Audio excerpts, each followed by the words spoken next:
আলহামদুলিল্লাহ আলহামদুলিল্লাহি রাব্বিল আলামিন আসসালাতু ওয়াসসালামু আলা রাসূলিহিল কারীম রাব্বি ইশরাহ লি সাদরি ওয়া ইয়াসসির লি আমরি ওয়াহলুল উকদাতাম মিন লিসানি ইয়াফকাহু কওলি।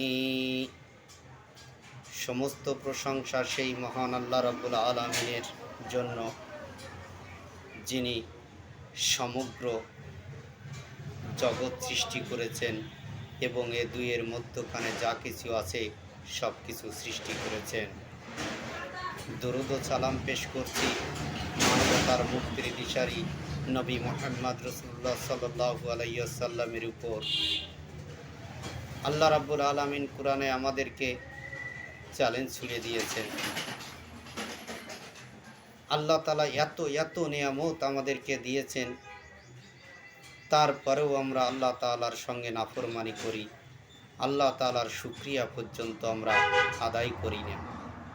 এই প্রসঙ্গে আল্লাহ রাব্বুল আলামিন আমাদেরকে বলছেন, ইয়া আইয়ুহাল ইনসানু মা গররাকা বিরব্বিকাল কারীম, হে মানুষ, কিসে তোমাদের রব সম্পর্কে ধোঁকায় ফেলে দিয়েছে? এত নিয়ামত, এত অপরন্ত সুখ শান্তি, এরপরেও কেন তোমরা আল্লাহ তাআলার সঙ্গে নাফরমানি করো?